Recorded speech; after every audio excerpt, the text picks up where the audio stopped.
Bonjour les graphes, et bien pour une semaine de vacances, ça n'a pas été de tout repos, hein. Je ne sais pas qui a dit que ça allait être calme cette semaine, mais en tout cas, ça n'a pas été le cas, ça a été bien volatile. Comme d'habitude, si vous appréciez ces vidéos, n'hésitez pas à laisser un pouce en l'air et également votre commentaire, votre opinion sur la situation. Si vous êtes en vacances, je vous souhaite d'excellentes vacances et sinon, on va faire un petit point sur les marchés puisque partir de la semaine prochaine, hein, petit à petit, ça va être la rentrée. Et je vais pas vous dire, tiens, les volumes vont revenir, parce que les volumes ont été quand même conséquents, hein, ces derniers jours, déjà cette semaine avec le 15 août, c'était pas gagné.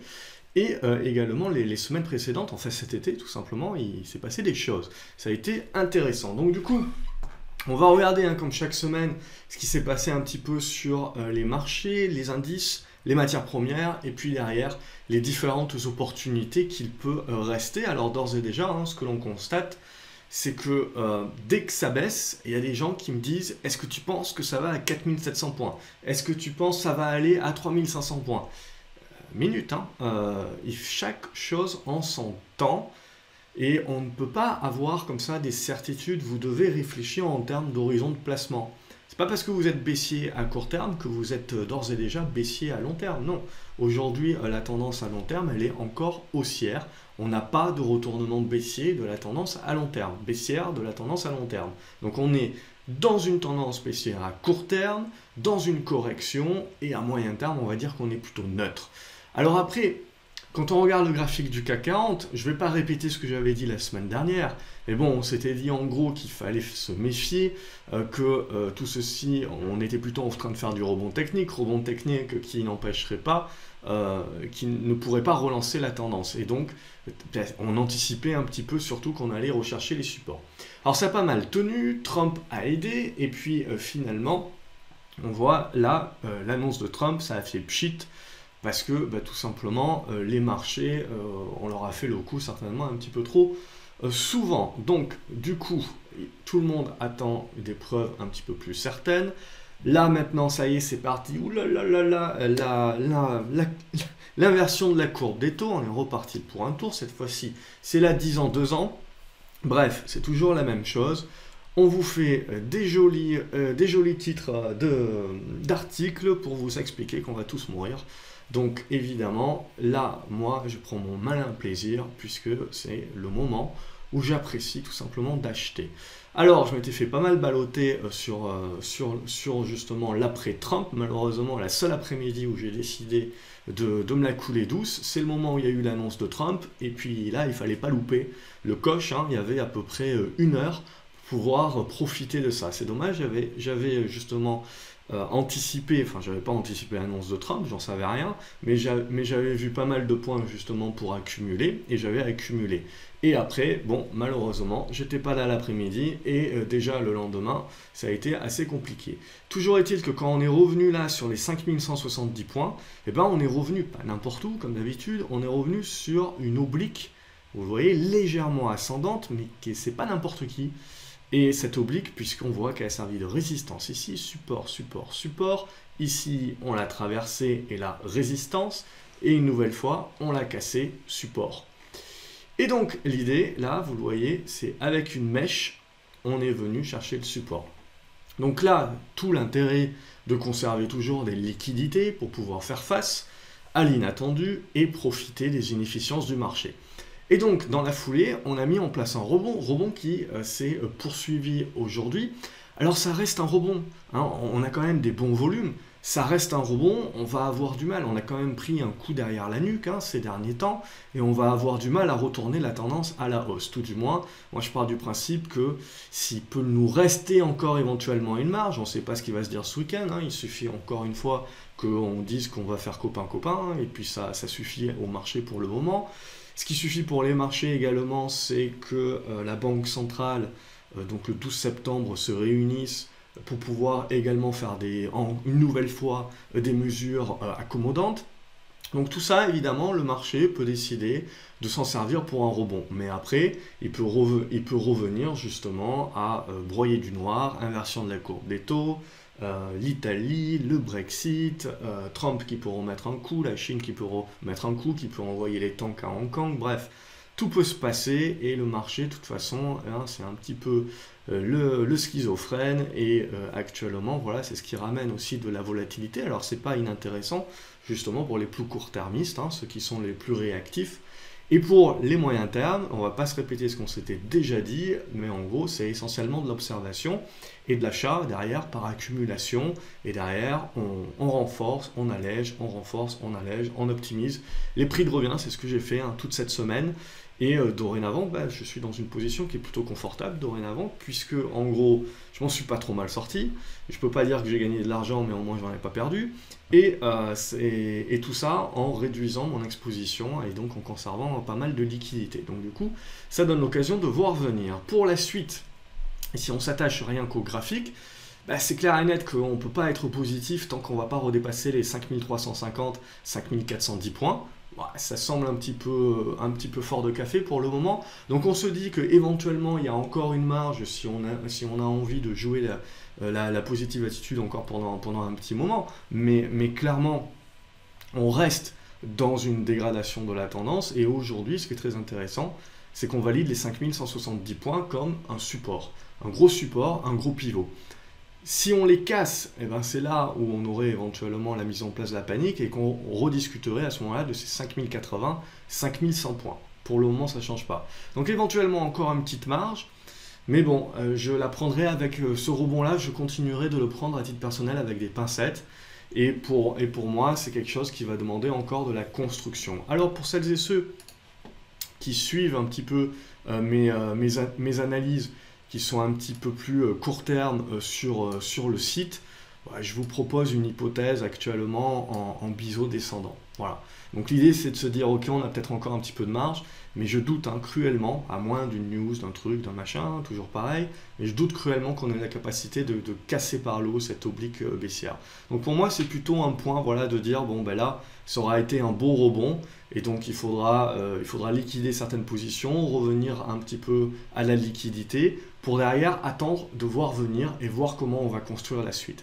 Parce que derrière il faut voir les chandeliers et si on commence à supporter des supports justement, et ben c'est là où on peut se dire tiens on construit quelque chose de plutôt pas mal. Donc pour le moment je serais tenté de me dire c'est un beau rebond, il a peut-être encore un petit peu de marge mais il faut le prendre avec des pincettes et c'est un rebond un petit peu de la seconde chance qui permet de sortir de positions sur lesquelles on s'était un petit peu fait harakiri à pas sortir suffisamment tôt. Et après on aura l'occasion de voir venir la suite avec des niveaux voilà, maintenant qui deviennent de plus en plus clairs. En tout cas, c'est ce que je vous propose à titre personnel pour le moment. Donc 5170, si ça ne tient pas, 5080, 5100. Et donc la question avec cette oblique baissière très obtuse, est-ce qu'on peut casser par le haut pour nourrir un rebond un petit peu plus fort, mais qui restera à mon sens toujours un rebond. Donc on reste dans de la prudence. Et clairement, voilà, c'est bien pour les traders, il y a des beaux allers-retours à faire. Pour les moyens termistes, il y a des valeurs qui sont en train de revenir sur des bons niveaux. Mais voilà, il ne faut pas se précipiter non plus. On peut accumuler, mais conserver une bonne part de liquidité pour... ça permet de garder les émotions au placard. C'est surtout ça qui est important et pas de se retrouver all-in sur les marchés alors que potentiellement on peut dégringoler assez facilement, on l'a vu. Et derrière, il faudra voir ces prochaines semaines. Je veux dire, les buybacks vont continuer et les gérants petit à petit vont revenir aussi. Alors, je pars du principe que les grosses mains, à mon avis, attendent surtout, on le voit, cette zone entre les 5150 et 5070. À mon avis, c'est surtout cette zone-là qu'ils attendent un petit peu pour renforcer, même si sur certaines valeurs, on va le voir, on a déjà atteint des bons niveaux de soutien. En tout cas, on va pouvoir le suivre. Le bémol aussi, pour moi, c'est le Nasdaq. Le Nasdaq a continué de sauver, vous le voyez, cette oblique haussière. Donc hier, une nouvelle fois, on l'a sauvé, on fait la mèche. C'est ce qui nous permet de nourrir une nouvelle fois un rebond technique. Mais regardez, ce rebond technique, il va chercher également la zone des 7620 points et des brouettes. Et tout de suite, on fait la mèche haute. Donc on bloque. Donc pour moi, là aussi, le Nasdaq avait fait un rebond technique déjà ici. Un rebond technique pullback complet. Et ça, j'étais assez sceptique. Et donc du coup, on est venu chercher le support et on refait un rebond. Et je veux dire... c'est un rebond qui est intéressant, qui permet voilà, d'en profiter, mais clairement qui ne remet pas du tout en cause la dégradation de la tendance. Et surtout, vous le voyez, on commence à le toucher un petit peu trop de fois, ce support-là, donc on commence à l'épuiser, on commence à le fragiliser. Donc méfiance, le jour où on le casse à la baisse, là, il faudra faire attention à la suite des opérations. Pour le moment, c'est en mode rebond, mais comme je vous le dis, je considère toujours que c'est un rebond technique hein, pour moi. Donc potentiellement, il peut avoir encore un petit peu de marge, mais voilà, pour grappiller, il faut toujours vous poser la question de la gestion de votre risque. Pour grappiller 1-2%, il faut vous demander si ça en vaut la chandelle, ou plutôt voilà, de patienter, d'attendre la construction de la suite pour avoir des probabilités de succès un petit peu plus supérieures. Au niveau de l'or, du coup, on est toujours haussier. Alors on a un petit peu buté sur la zone des 1530$, 1540$, hein, c'est la zone de résistance, avec les 1550$. Donc c'est toujours haussier, je veux dire, ça fait une consolidation qui est limite à plat depuis quelques jours, ça ne remet absolument pas en cause la tendance, c'est haussier, il y a des volumes énormes qui se sont mis en place. Après voilà, à titre personnel, sur mon portefeuille long terme, il me reste encore un tracker sur des minières, et il me reste encore notamment une minière argent, enfin une petite position sur une minière argent, or.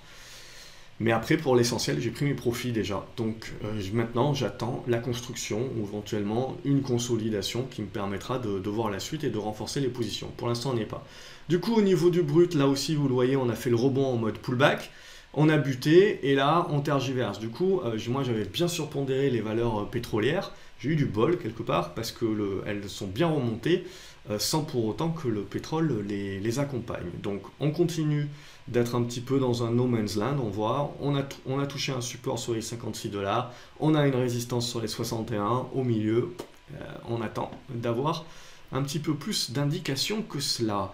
Au niveau de l'euro-dollar, du coup, eh ben, on est reparti en tangente puisque c'est bien la Banque Centrale Européenne hein, qui mène la danse et pas la Fed. Et surtout, les stats américaines continuent quand même de ne pas être dégueulasses. Donc aujourd'hui, on a beau pousser la Fed et on a beau dire à tout le monde ah, inversion de la courbe des taux, c'est la récession, etc. Déjà, on rappellera que vous regardez toutes les dernières fois où vous avez eu l'inversion de la courbe des taux 2 ans, 10 ans, vous avez eu des marchés haussiers qui se sont développés pendant encore 1 an, voire 1 an et demi, avant d'avoir des retournements baissiers. Donc après, voilà, il faut faire attention un petit peu de tout ce qu'on utilise pour essayer de prouver, argumenter que ça va s'effondrer. C'est toujours pareil, il faut vous faire votre propre opinion, et pour moi, la vérité est dans le graphique. Là, en l'occurrence, sur l'euro-dollar, on est toujours dans le biseau descendant, donc tant qu'on est à l'intérieur, il n'y a rien à se dire. Et donc là, comme la Banque centrale est plutôt celle qui est en train de dire qu'elle va continuer, elle, de faire une politique accommodante, et la Fed, bon, elle a baissé les taux, mais Powell avait laissé entendre que pour le moment, ils n'allaient pas les baisser plus. Les stats le confortent dans ce choix. Hein. Moi, je pars du principe également que voilà, la Fed ne doit pas baisser les taux pour le plaisir de baisser les taux. Il faut qu'il y ait des statistiques qui, justement, prouvent qu'une baisse des taux est nécessaire.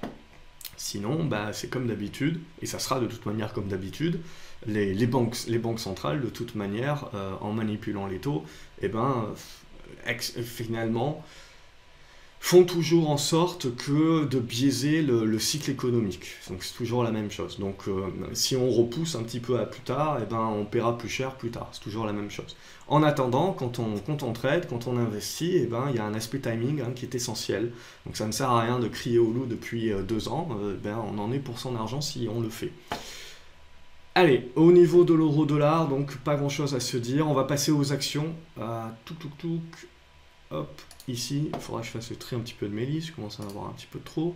Allez, Air France, donc Air France, on a buté ici, on est en train de consolider. Grosso modo, il y a un premier niveau de support sur les 9,65 €.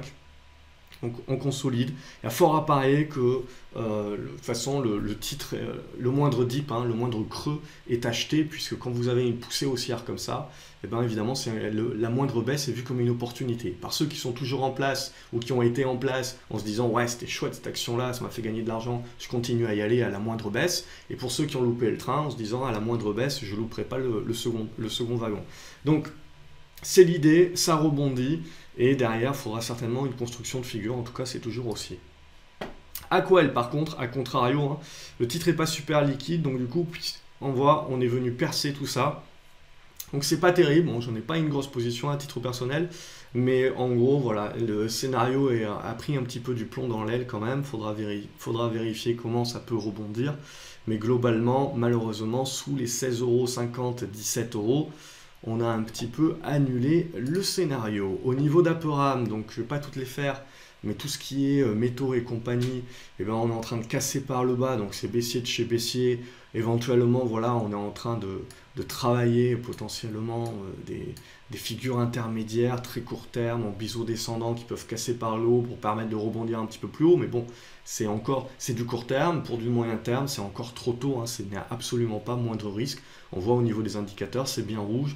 On voit au niveau des volumes, on est bien chargé, hein. Donc vous voyez, le mois d'août quand même n'a pas été de tout repos. Pour le moment, il n'y a pas de signaux, je veux dire, on est juste en train de naviguer. Artefact également, on est revenu sur la zone des plus bas, donc on rebondit sur cette zone-là, mais méfiance, j'ai commencé un petit peu à alléger ma position. Méfiance parce qu'au niveau de la configuration, bah, c'est malheureusement pas terrible, et donc cette zone des 1,80 €, c'est le dernier rempart. Atos est en train de revenir sur une zone intéressante, c'est cette oblique baissière, vous le voyez, une touche ici, une touche là, une autre touche ici, et ici on l'avait cassé à la hausse, effectué le pullback dessus, donc elle a l'air plutôt pas mal. Donc je trouve que cette zone des 63-64 € est intéressante, clairement, pour délimiter une zone de soutien sur Atos, et voir un petit peu comment elle va construire. En tout cas, elle est dans ma liste de suivi pour éventuellement prendre position. Aventium, il y a eu un petit peu de volume aujourd'hui, mais c'est pas suffisant. Il faudra revenir au-dessus des 2,60 €, 2,70 € pour réellement se remettre dans de bonnes dispositions, pour essayer de casser la figure par le haut.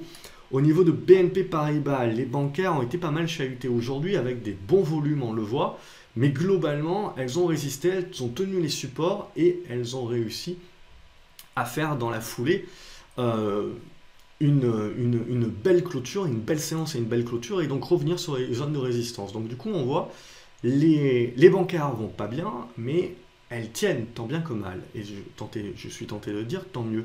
Parce que le jour où elles craquent, c'est là où ça fera mal, et c'est là où les 5170 sur le CAC 40 certainement ne tiendront pas, et on commencera certainement à aller chercher 100 points plus bas sans le moindre doute, et peut-être assez facilement. Donc pour le moment ça tient, par contre voilà, on a tenu les supports, on est revenu sur la résistance, donc voilà, on est entre les deux, j'observe la construction. Sur les bancaires, il y a clairement un trade contrarien à faire, hein, donc évidemment c'est baissier aujourd'hui, il n'y a aucun doute là-dessus, mais il y a un trade contrarien par rapport à la réunion de la BCE du 12 septembre. Hein.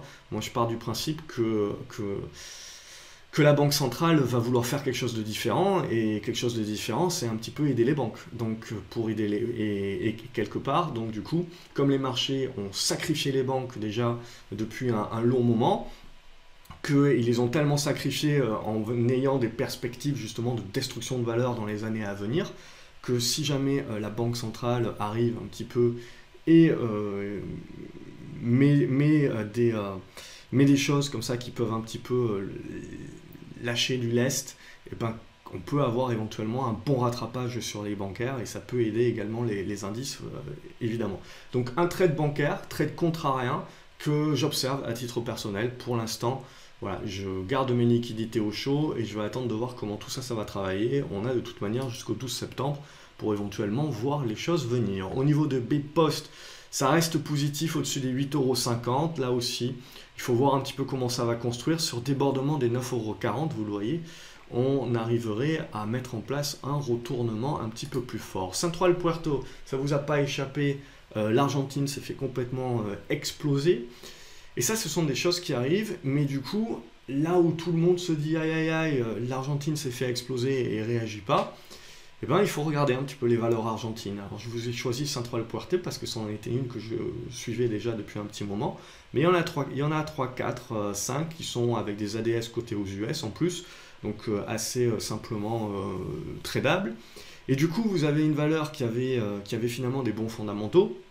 Et du coup, vous vous retrouvez à moins 50%, comme ça, du jour au lendemain. Bon, ben, il faut être un petit peu téméraire et il faut accepter de prendre des risques. C'est ce que j'ai fait, je ne suis pas forcément rentré du mieux possible. Hier, j'ai sorti une partie, aujourd'hui, j'ai sorti le restant. Donc voilà, ça permet de faire un trade, ça permet de se faire plaisir aussi sur ce genre de trades-là, qui sont des trades avec un aspect fondamental et un aspect rattrapage. Et ensuite, maintenant, c'est là où on passe en mode observation pour voir la construction et pour commencer à dimensionner une position potentiellement de moyen terme où on prend des fondamentaux. Les élections ne sont pas avant octobre et évidemment, d'ici là, vous allez avoir une espèce certainement des déclarations pour retourner au calme, pour dire que même si c'est l'autre personnage politique qui gagne, eh ben, ils feront en sorte que tout va bien se passer, etc. Même s'ils sont d'un autre bord politique et qui ne sont pas pro-bourse. Voilà, quand vous prenez moins 50% dans la figure, c'est là justement où il faut regarder les fondamentaux un petit peu et prendre des paris avec des tailles de position adaptées, mais il y a très certainement des paris à prendre. C'était la même chose pour Gazprom. Au niveau de CGG, biseau descendant que je privilégie, on est revenu sur le support, hein, j'ai pris une position et maintenant bon, ben, il va falloir travailler, il y a du boulot, il va falloir voir comment ça va travailler. Là on fait un simple rebond pour le moment et la figure peut être encore longue à se constituer. J'ai tracé une oblique comme ça, évidemment c'est une oblique à la ni queue ni tête aujourd'hui puisqu'elle n'a pas d'impact, mais c'est une hypothèse de travail dans le sens où éventuellement on aurait un biseau descendant. Donc pour pas grand chose de plus à se dire. Clara Nova, c'est la grosse déception, hein, malheureusement. On a réintégré l'oblique qu'on avait cassé et donc du coup à nouveau sous les 8 euros, ben, c'est pas terrible et en plus on a cassé les 7,60 € et on n'a pas réussi à les repasser aujourd'hui. Donc c'est vraiment faiblard. Donc c'est dommage là aussi. Alors après on a d'autres supports, hein, les 7,20 € et puis le gros morceau je pense à 6,80 €. En attendant, j'ai pas mal réduit ma position cette semaine, il me reste un reliquat et j'attends de voir, là je me précipite pas, j'attends de voir éventuellement comment le titre peut construire un petit peu la suite. Au niveau de Coeur Mining, on consolide, hein, on est arrivé sur la résistance, on consolide, je me précipite pas non plus, il me reste un reliquat de position que j'aimerais bien renforcer, mais je veux pas surpayer, et honnêtement, vous le voyez, ça peut être assez volatile. Donc, à titre personnel, si le cours devait revenir quelque part qui m'intéresserait, ça serait dans cette zone des 4,60 $. Au niveau de Crédit Agricole, vous voyez, c'est la même réaction que BNP Paribas. On est venu chercher les 9,70 €, on s'est fait une petite frayeur, et puis bam, on est reparti assez fort, hein, donc ça c'est un signal très intéressant, et je pense que ça active clairement, hein, le scénario contrarien que je vous ai expliqué sur les banques. Donc il faudra voir évidemment, pas se précipiter, il faudra voir un petit peu comment ça construit la suite des opérations, mais clairement je suivrai les banques, hein, d'un bon oeil. J'ai essayé d'accélérer un petit peu. Au niveau de DBV, pas grand chose à se mettre sous la dent. On est revenu sur une zone de soutien. C'est pas énorme pour le moment. Voilà, c'est du suivi, donc il n'y a pas vraiment de signaux. J'attends des chandeliers supplémentaires, hein, sous les 16,90 €, 17 €. De toute façon, on voit, ça va rester un petit peu compliqué. Si jamais on devait revenir sur la zone des 15,30 €, 15,40 €, hein, j'accumulerai une position par contre. Jetswell, alors ça c'est plutôt pas mal. Donc la semaine dernière on s'était dit tiens, on n'est pas loin de revenir sur un support, donc on l'a enfoncé un petit peu parce qu'il faut bien le dire, hein, le carnet d'ordre est assez creux, donc il faut s'attendre quand un carnet d'ordre est creux qu'on ne respecte pas les niveaux parfaitement et qu'on les perce, etc. Mais toujours est-il, voilà, que ce niveau-là a quand même bien réagi, on fait un gros rebond aujourd'hui, les volumes ne sont pas non plus faramineux, mais voilà, c'est un rebond technique, et là aussi, ce qui va être intéressant maintenant, ben, c'est la continuité de la construction. On est toujours sous cette oblique baissière, mais clairement à observer Jetswell, puisque la construction sera intéressante. Au niveau des ramés, on est revenu chercher le bas du biseau descendant que je vous avais proposé déjà la semaine précédente. On a percé un petit peu là aussi, peut-être qu'il faudra que j'ajuste un petit peu mon oblique.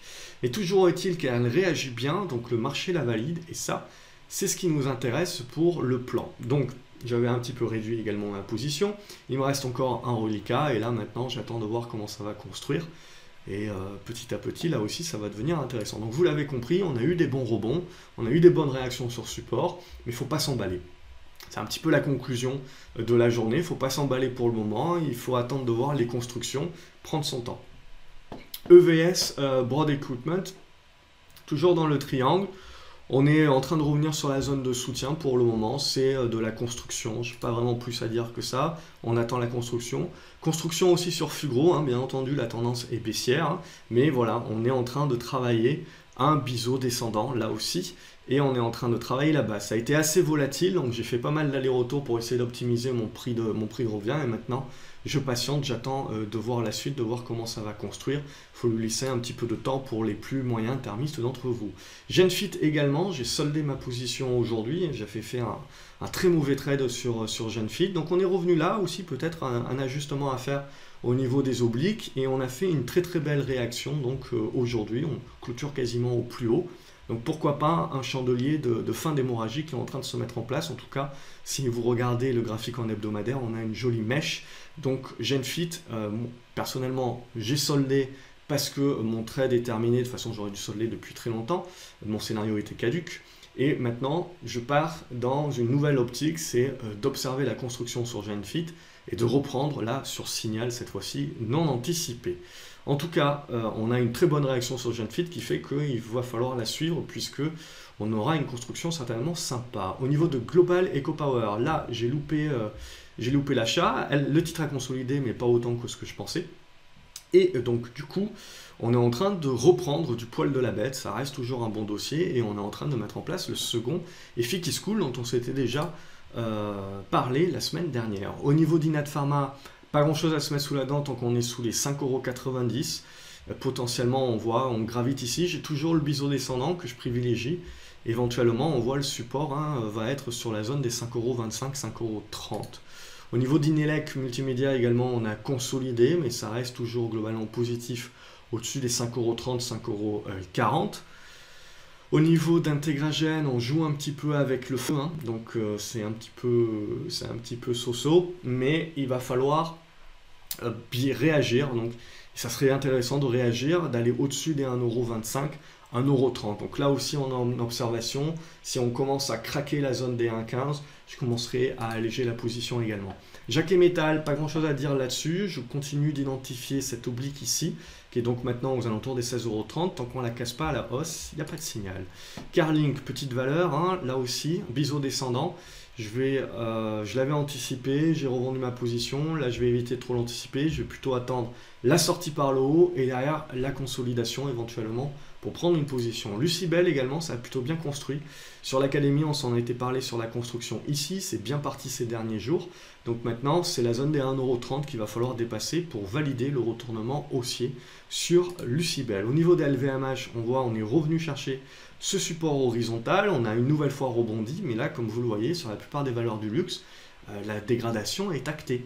Donc c'est ça aussi, et comme c'est un gros poids lourd du CAC 40, c'est ça aussi qui va un petit peu endommager. Du coup, ça serait pas mal si les bancaires pouvaient un petit peu se réveiller. Ça permettrait au marché du luxe de justement consolider un petit peu plus fortement, pour souffler un petit peu plus fortement. Ce serait sain, il en a besoin, hein. La hausse a été quand même assez exponentielle. Et pendant ce temps, ça n'impacterait pas trop le CAC 40, qui lui serait supporté par justement les valeurs bancaires éventuellement. Bon, c'est pour l'instant de la simple hypothèse, et pour l'instant c'est surtout un trade vraiment contrariant, puisqu'on est contre-marché en achetant, en allant sur des bancaires, même si le signal d'aujourd'hui est quand même très intéressant pour la suite. Donc au niveau de LVMH, toujours cette zone des 340 €, on la casse par le bas, on ira chercher la zone des 330 €, et après bon, j'ai un gros morceau sur 320 €. On verra la suite, mais en tout cas, voilà, ça reste dégradé sur LVMH. Au niveau de Monakea, on est en train de jouer avec les supports et donc un débordement, vous le voyez, de la zone des 1,51 à 1,52 peut faire naître un rebond technique très certainement vers la zone des 1,65, 1,70, et après vous avez des résultats en fin de mois. Donc ça c'est un peu plus spéculatif. Morel et Prom c'est toujours neutre dans le biseau, j'ai rien à rajouter là-dessus.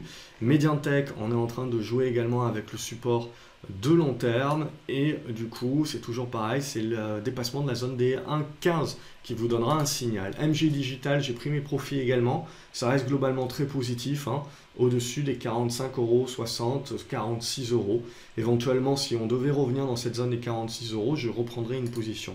Au niveau de Nanobiotics, là aussi, comme Genfit, hein, c'est baissier, mais contrairement à Genfit, il n'y a pas eu de réaction aujourd'hui. Donc pour l'instant, je laisse tomber. On voit la zone des 8,30 €, elle émeut pas grand monde. Donc c'est vraiment un dossier c'est un désintérêt du marché pour ce dossier-là. Maintenant, éventuellement, j'ai les 7, si on devait y aller, j'ai les 7,50 € où là, je me permettrais de certainement prendre une position par anticipation. Sinon, j'attends de voir la suite avant de prendre position. Au niveau de Nokia, on est revenu chercher l'ancienne résistance devenue support et hop, on a rebondi.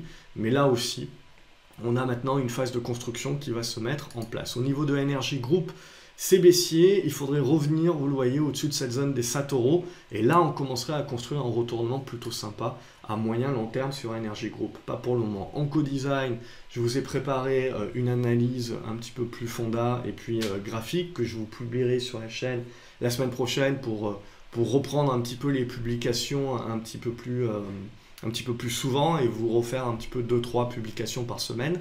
Donc regardez donc la semaine prochaine, certainement mercredi et jeudi, je vous publierai deux vidéos à nouveau de conseils par semaine, en plus des vidéos d'analyse que je vous fais le week-end.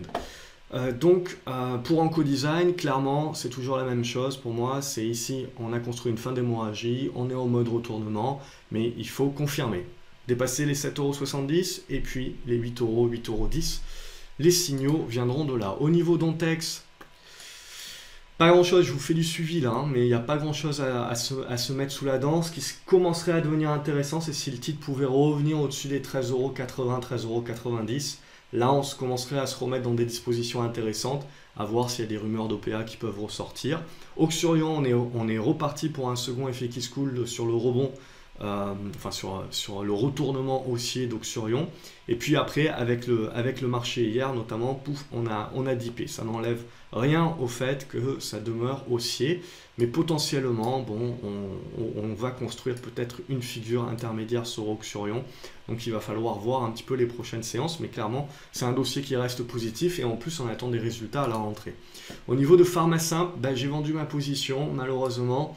On a cassé, c'était un beau biseau, mais on l'a cassé par le bas. Et là, c'est comme ça. Donc, scénario caduc, on solde et on verra au prochain signal si on revient sur la valeur. Au niveau de Farnext, biseau descendant également. On est venu chercher la résistance. On revient sur la médiane. Donc, pour l'instant, je patiente. Mais si on devait revenir au-dessus des 11 €, on se remettrait dans de bonnes dispositions pour essayer de casser par le haut cette zone des 11,80 et peut-être redynamiser une hausse vers cette zone des 12,80 €. Pour le moment, voilà, là aussi, pas d'anticipation, on n'est pas dans un environnement de marché où on est là vraiment pour anticiper, surtout sur des biotech qui peuvent être assez liquides. Au niveau de Pierre et Vacances, quand on parle de valeur illiquide, hein, donc il n'y a personne tout simplement, ça construit tant bien que mal, je reste globalement neutre sur la valeur, il faudra revenir, vous le voyez, au-dessus des 17,50 € et là, on commencera à parler de retournement aussi. Au niveau de Plastivaloir, biseau descendant, il faudra repasser au-dessus des 6,15 € pour casser ce biseau descendant par le haut. Sinon, pas grand-chose à se mettre sous la dent. Poxel également, biseau descendant. On a eu une réaction aujourd'hui, on fait de la mèche haute sur la résistance. Voilà, c'est du rebond pour le moment, qu'il faut continuer d'observer parce que c'est des réactions qui sont intéressantes, mais qui ne retournent pas le contexte de marché pour le moment, qui ne retournent pas la valeur à la hausse. Et même si on devait casser par le haut, il y a un sacré gros morceau sur les 6,50 €. Hein. Donc à titre personnel, à moins d'avoir une grosse news ou quoi, si jamais on devait revenir sur la zone des 6,50 €, là, j'hésiterai pas, je solderai une partie de ma position. Au niveau de Quantum, on reste plutôt neutre également. Il faudra dépasser les 5,10 €, 5,20 € pour relancer, se remettre dans des bonnes dispositions haussières également. A contrario, on voit qu'on a un support sur les 4,60 €. S'il lâche, il restera les 4,50 €, 4,45 € en mode dernier rempart. Mais bon, en gros, vous le voyez, on est dans une large neutralisation et tout le monde attend le partenariat ou pas. Sanofi, ça reste positif, on est dans une construction plate, mais dans une tendance de fond qui est haussière, donc valeur défensive, hein, et elle joue bien son rôle. Total, par contre, a pris une sacrée benne. On est en train de jouer sur ce support oblique ici, donc qui peut éventuellement nourrir un rebond technique, mais bon, il faut pas non plus, ça serait un rebond technique, ça serait un rebond de court terme. Total, après cette lourde chute, va avoir beaucoup de mal à retourner sa tendance facilement, hein. Ça demandera beaucoup de construction très certainement. Donc nous n'y sommes pas encore, mais déjà, on a un bon niveau, je trouve, sur les 42 euros. Si ce n'est pas suffisant, il y en a un autre sur les 41,70 €. Et là, potentiellement, vous aurez du rebond de la construction. Mais après, vous devez savoir quel est votre profil. Un investisseur de long terme éventuellement trouvera que c'est un bon niveau, un bon point d'achat. Un investisseur de court terme, hein, il patientera encore d'avoir une construction un petit peu plus mûre et de casser par le haut pour vraiment valider un rebond. Rebond qui, à mon avis, aura du mal, hein, 45 €, 45,40 €, ça sera déjà des résistances dont il faudra observer la résistance, justement. Total Gabon, ça se comporte un petit peu mieux, mais toujours est-il qu'il faut casser par le haut. Il va falloir pas trop tergiverser et casser par le haut assez rapidement maintenant sur Total Gabon. Si ça casse par le haut, j'accumulerai ma position à long terme sur Total Gabon. Donc 137 €, 138 €. Au niveau de Valeo, pas grand-chose, hein, sur Valeo à se mettre sous la dent. On est en train de revenir sur cette oblique ascendante support. Donc, et derrière, vous avez des résistances dans cette zone des 26 €, 26,80 €, donc pas grand chose à se mettre sous la dent. Tiens, j'ai pas pris Renault, mais Renault également, ça peut être intéressant de regarder. C'est exactement la même chose. On avait ce support horizontal, on est en train de le casser par le bas. Donc là aussi, moi je laisse tomber Renault pour l'instant. Je trouve qu'il y a un beau biseau descendant, mais à la limite, s'il y a un cours sur lequel je vais anticiper l'achat, ça serait un retour sur les 45,50 €, 45,60 € comme vous le voyez. Et là, éventuellement, je me laisserai porter pour un achat par anticipation. Au niveau de Vallourec, on est revenu sur cette oblique baissière, jouer un rôle de support. Donc j'ai accumulé au fur et à mesure, un peu tôt malheureusement, j'ai reaccumulé cette zone des 2,27 €. Et donc dorénavant, j'attends au minimum un rebond technique et derrière, on verra comment se comportera la force qu'aura ce rebond technique justement pour voir la suite et pour construire éventuellement un biseau descendant. En tout cas, voilà, cette oblique-là, c'est le support et avec les 2,22 €, c'est un petit peu le dernier rempart, hein. Si on passe en dessous, je solderai la position. Verimatrix également, on est bien au-dessus des 1,75 €, 1,80 €. On a un bon support et on a une bonne construction éventuellement pour tenter de relancer la hausse vers les 2,10 €, 2,20 €. Voilà un petit peu ce qu'on pouvait dire cette semaine, hein. Comme vous l'avez vu, c'est essentiellement des rebonds techniques. Et puis pour le reste, il faut attendre que ça construise. Il nous faut plus de chandeliers. Et, donc quand on est moyen long terme, hein, on ne se précipite pas. On attend, il faut de la construction. Là, on a réparé un excès baissier jusqu'aux 5170 points et on l'a réparé par un rebond technique, hein, qui est au prorata de la baisse que nous avons connue. Mais tout ça ne remet absolument pas en cause qu'on reste dans un environnement dégradé et qu'il faut prendre avec des pincettes ces rebonds-là qui peuvent se faire contrecarrer facilement. Et donc voilà, on demeure prudent et avec une réserve de liquidité ou une couverture en BX4 si vous en avez encore. Voilà pour cette semaine, j'espère que vous avez apprécié cette vidéo. N'hésitez pas à laisser un pouce en l'air si tel est le cas, ça me fait toujours plaisir.